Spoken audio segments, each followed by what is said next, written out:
вазорати умури дохилаи Русия мегӯяд, ин сохтор ба ҳама ҳодисаҳои ғайриқонунӣ расидагӣ хоҳад кард. айни замон вазорат нагуфт ки роҷеъ ба ҳодисаи ҳамлаи гурӯҳҳои миллатгаро болои 2 қатори роҳи оҳани Тоҷикистон ки аз Москав ҳаракат мекарданд чӣ назаре дорад. рӯзи сешанбе сафорати Тоҷикистон дар Москав гуфт ки мунтазири посухи мақомоти Русия ба ин ҳамлаи бегонаситезон аст. ин ниҳоди дипломатӣ мақомоти ширкати роҳи оҳани Тоҷикистонро интиқод кард ки дар вокуниши аввал ҳодисаи ҳамлаи нажодпарастон болои қатори Москав душанберо зери суол бурд.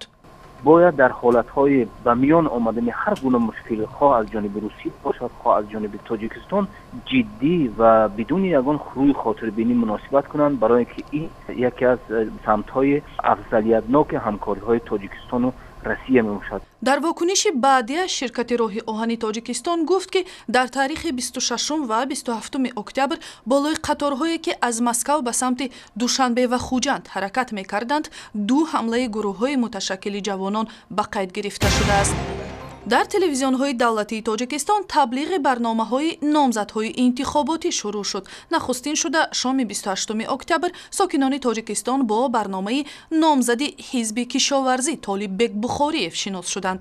барномаи телевизионии номзадҳои интихоботӣ бахше аз маъракаи таблиғотии довталабони курсии президентист.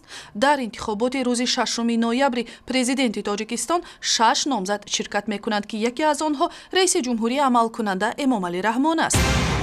вазорати маориф мегӯяд, имсол ягон хатмкунандае пайдо нашуд ки сазовори нишони тилло бошад.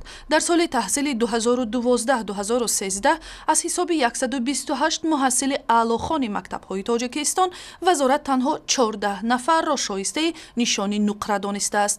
меъёрҳои сахтгирона ва ҳам дониши нокофии муҳассилинро сабаби бесоҳиб мондани медалҳои тилло медонад. иёлоти муттаҳидаи амрико ба 2 осорхонаи таърихии Тоҷикистон ба маблағи беш аз $150,000 кӯмаки пулӣ мекунад. ин маблағҳо ки аз ҷониби бунёди сафири амрико оид ба ҳифзи мероси фарҳангӣ гирифта шудаанд, барои тармиму таҷдиди осорхонаҳои ноҳияи Ҳисор ва Конибодом равона мешаванд. дар ноҳияи Ҳисор мадрасаи кӯҳна, як осорхонаи қадимаи бахше аз маҷмӯаи қалъаи Ҳисор мавҷуд аст ки барои таҷдиди бому девор ва таъмири он бо таҷҳизоти замонавӣ $72,000 равона шудааст. қарор аст ин осорхона дар остонаи ҷашни 3000 солагии ноҳияи Ҳисор пурра таҷдид карда шавад.